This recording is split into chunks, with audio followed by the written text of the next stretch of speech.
नमस्ते। चलिए आज भूगोल का एक बहुत ही जरूरी चैप्टर समझते हैं। विश्व जनसंख्या मतलब दुनिया में लोग कहाँ-कहाँ रहते हैं, क्यों रहते हैं और वक्त के साथ उनकी आबादी कैसे बदलती है। इन सारी बातों को एकदम आसान भाषा में जानेंगे। तो सबसे पहले एक बहुत ही गहरी बात समझते हैं। देखिए, किसी भी देश की असली दौलत ना सोना चांदी होती है, ना कोई और चीज। असली दौलत तो है वहां के लोग। जी हाँ, यही लोग हैं जो देश को बनाते हैं, उसे एक पहचान देते हैं और उसका भविष्य तय करते हैं। चलिए, अब एक चौंकाने वाले फैक्ट से शुरुआत करते हैं। ये नंबर देखिए, 90%। ये बहुत बड़ा आंकड़ा है ना? पर सवाल ये है कि आखिर ये हमें बता क्या रहा है? तो इसका मतलब ये है कि दुनिया की 90% आबादी, जी हाँ 90% लोग, धरती की सिर्फ 10% जमीन पर रहते हैं।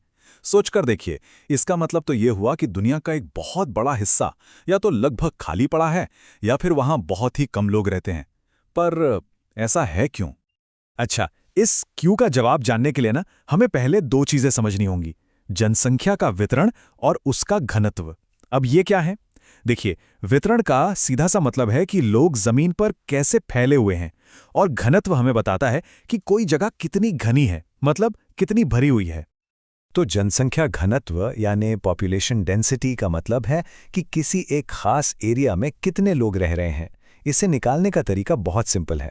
हम बस ये देखते हैं कि प्रति वर्ग किलोमीटर में औसतन कितने लोग रहते हैं। इसका एक सीधा सा फॉर्मूला है। कुल आबादी को कुल एरिया से डिवाइड कर दीजिए। चलिए एक उदाहरण लेते हैं। मान लीजिए कि कोई जगह 100 वर्ग किलोमीटर की है और वहां 1.5 लाख लोग रहते हैं। तो बस 1.5 लाख को 100 से भाग दे दीजिए। कितना आया? 1500।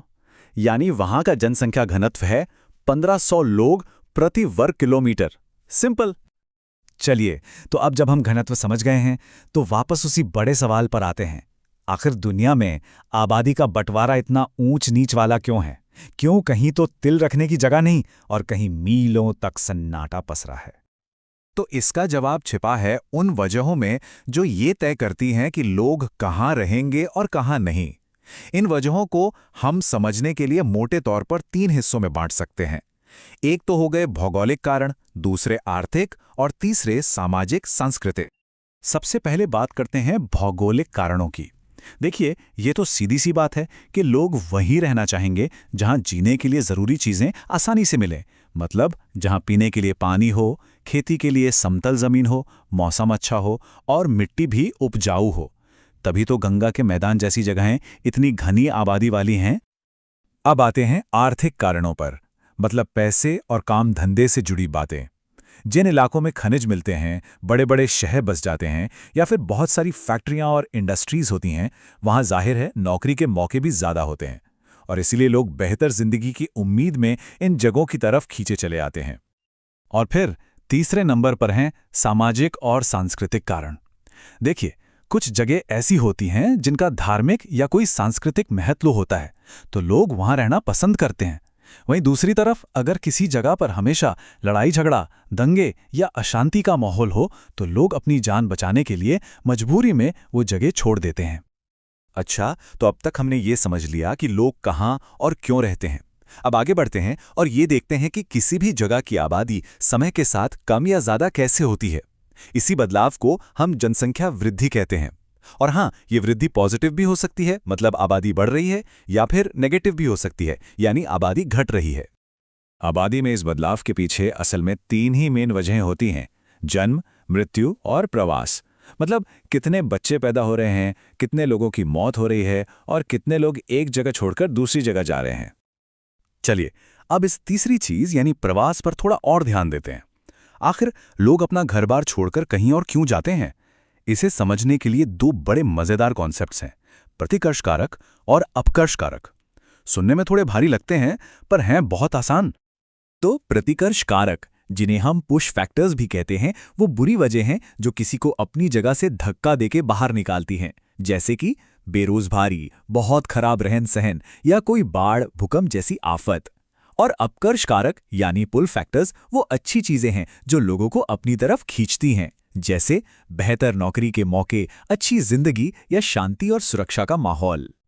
चलिए, अब एक बहुत ही इंटरेस्टिंग थ्योरी की बात करते हैं। इसे कहते हैं जनांकीय संक्रमण का सिद्धांत। अब ये क्या बताता है? ये हमें बताता है कि जैसे जैसे कोई समाज तरक्की करता है, मतलब एक खेतीहर समाज से एक औद्योगिक समाज बनता है, गांव के लोग शहरों में बसते हैं, तो उस समाज की आबादी की पूरी कहानी ही बदल जाती है। ये पूरा बदलाव ना आमतौर पे 3 स्टेज में होता है। पहले स्टेज में जब समाज पिछड़ा और खेतिहर होता है, तब जन्म दर भी बहुत ज़्यादा होती है और मृत्यु दर भी, तो आबादी बहुत धीरे धीरे बढ़ती है। फिर आता है दूसरा स्टेज। इसमें स्वास्थ्य सुविधाएं अच्छी हो जाती हैं, तो मृत्यु दर तो कम हो जाती है, पर जन्म दर उतनी ही ऊंची बनी रहती है। नतीजा, आबादी में एकदम से विस्फोट होता है, वो बहुत तेजी से बढ़ती है। और आखिर में आता है तीसरा स्टेज। जब समाज पढ़ लिख जाता है, शहरी बन जाता है, तो जन्म दर और मृत्यु दर दोनों ही कम हो जाते हैं और आबादी या तो स्थिर हो जाती है या बहुत धीरे धीरे बढ़ती है।